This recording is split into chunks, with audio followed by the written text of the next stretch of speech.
We're going to cover how we see the market status today and the next 10 years forecast for the world, and then with a focus in South Asia.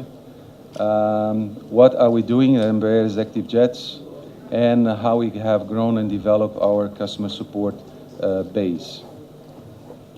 Also for understanding, we are talking about Embraer Executive Jets business unit, right? So Embraer today we have three verticalized business: commercial aviation, defense, and executive jets. So my presentation, my role, and the subjects we'll cover here is about the executive jets business. How we see the market. There are a number of drivers that define or give us a hint how the market is and will likely behave in the future. And these drivers are, of course, driven by how the world GDP, the world economy will grow. And we see this as a moderate growth today. After the global financial crisis in 2008, we see a slow recovery, but with good signs today. The U.S. corporate profits has been in record levels since 2008. This is a good indicator of the recovery of the business jet industry. Important why the U.S. corporate profits matter so much, because more than about 2/3 of the world fleet of private jets is based in the U.S. So as long as U.S. market recovers, there is a big impulsion to the private aviation business worldwide as well.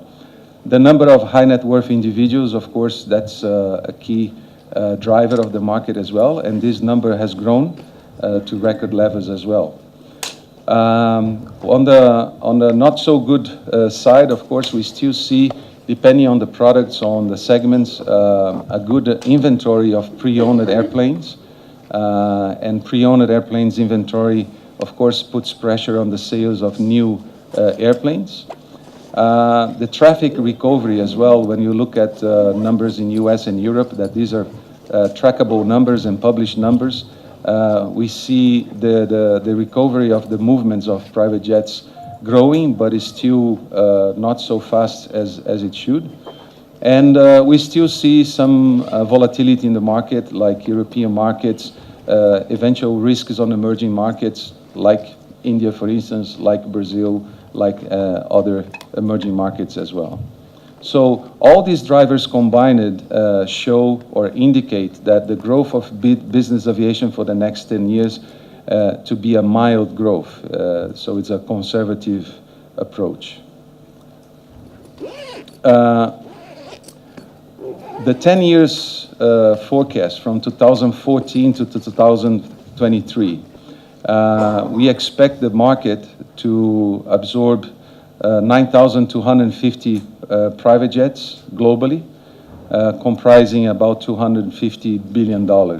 If you look the last 10 years, the last 10 years has been a market of about 8.5 thousand jets. So you see a relatively growth in the next 10 years when compared to the last 10 years.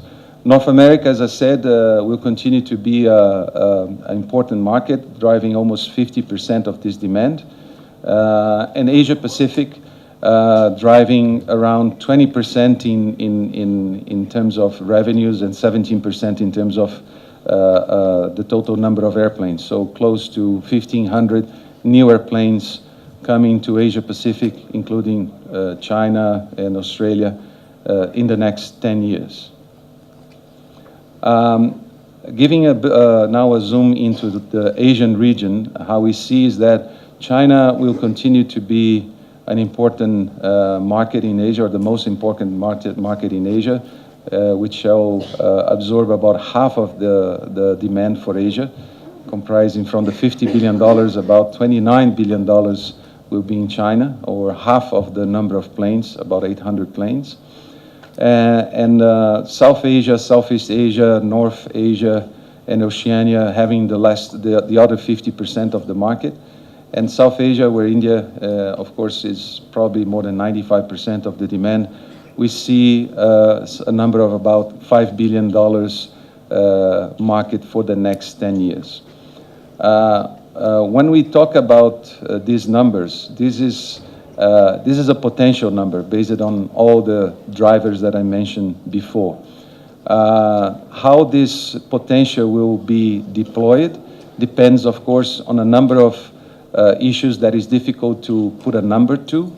For instance, the regulatory and the infrastructure growth, on how these bottlenecks problems that we have discussed this week, for instance, during the business aircraft operators conference a couple of days ago. They have a very good mapping of all the issues that should be addressed to unleash all the potential of the private jets industry in South Asia.